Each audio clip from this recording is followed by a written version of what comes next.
I'm Elizabeth Blackburn at the University of California, San Francisco, where I'm a professor in the Department of Biochemistry and Biophysics in the School of Medicine. I think it's not too hard to explain.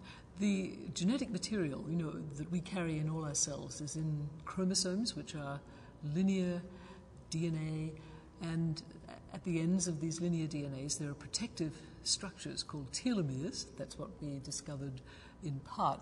And they are always wearing down, and what we discovered is how they can be built back up by enzymes within cells.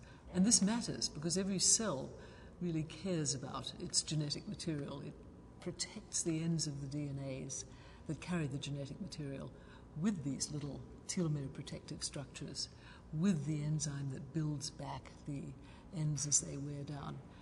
And that in turn has impact on how much a cancer cell will grow. I was brought to science because I really loved animals when I was a kid and got very fascinated by how does life work. And that started me thinking more and more into delving into what it was that made it tick. And so it drew me more and more into the molecular nature of how life works. So it was really, I loved animals. Well, I was both encouraged and discouraged in a funny way.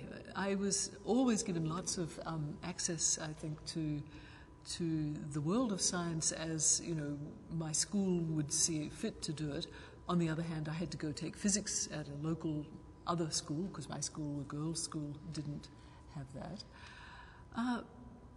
In some way, I think my family wanted to see me as a physician rather than a scientist.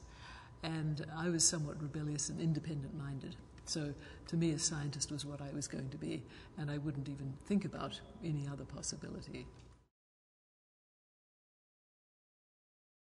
Well, becoming a Nobel laureate, which I had the good fortune to do with two wonderful scientific colleagues, my former PhD student, Carol Greider, and a fellow researcher with whom I'd collaborated some years ago, Jack Shostak. And so when you become a Nobel laureate, it's in part the outside world is recognizing what you have loved to do for many, many years. And I never aspired to be a Nobel laureate. It wasn't as if the research was driven in that direction for that particular reason.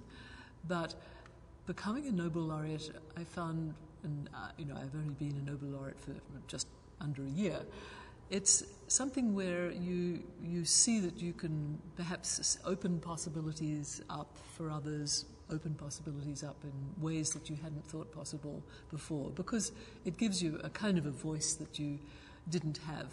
And that's attributable to the fact of the prize. It's not necessarily oneself. I didn't change overnight, but it gave one the sorts of chances to do things that one doesn't always have. So it has meant a kind of evolving, changing thing in my life. It's still evolving.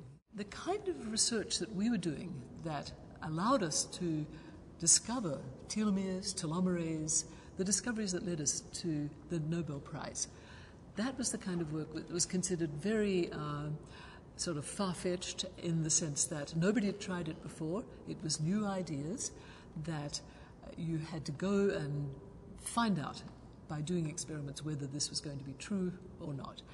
And it was a kind of bringing together of all sorts of observations and saying, aha, I think this might exist, and then going after it.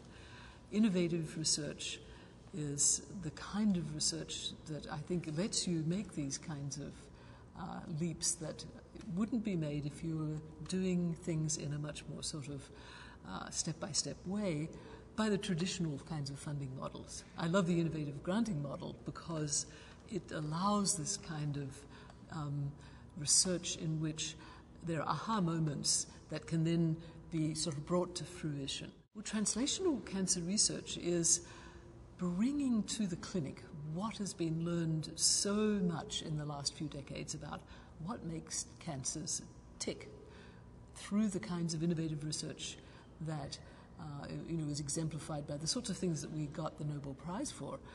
that kind of innovative research led to the understanding of cancer, not necessarily ours, but many others' research, so that you could say, aha, now I can figure out a way this would be useful for preventing cancer, or stopping it from advancing, or treating advanced cancers. You had to understand how cancer worked before you could really translate that information into clinic. And that's what's happening now. Well, I think mentorship is how science keeps going. Really, the wisdom as well as the knowledge gets passed on from teachers to students in a very natural kind of a way. And I've had good mentors over the years who were good for different kinds of reasons. I had one mentor when I was still in Australia, before I did my PhD in England, and he did a wonderful thing. I would ask people, what is really important to them? And it made you think and turn inside yourself and think about it. And I said, without realizing that I'd thought too much about it, I said, I really want to understand things. And I think that's true about my science. And so this mentor helped me see what it was about myself. And that's something mentors can do. Mentors can just be examples. My PhD advisor, Fred Sanger, was just very dedicated to science in a way that had a kind of straightforwardness, almost sort of purity to it. And I saw that, and that meant a lot to me, to see how he loved doing science.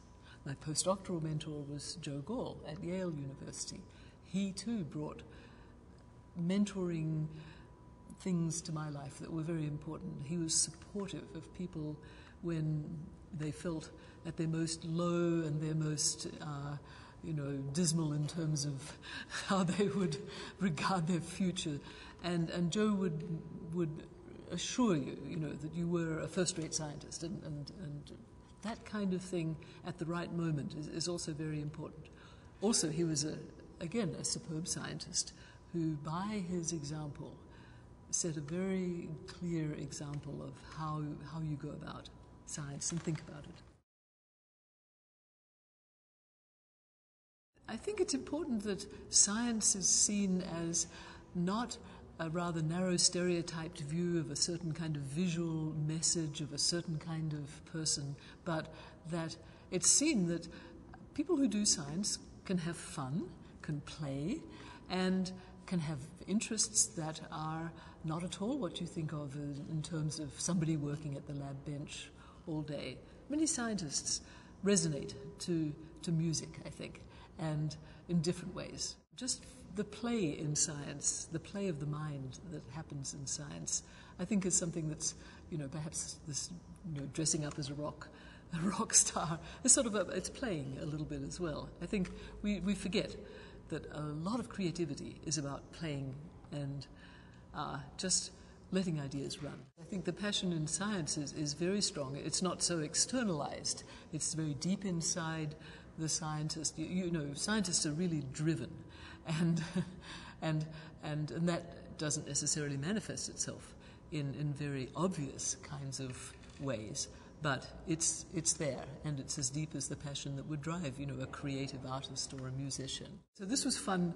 Being a rock star in science was fun, compressed into several wonderful minutes. Being a scientist has been fun for decades. I think we will be paying much more attention to how do we even prevent cancer from starting.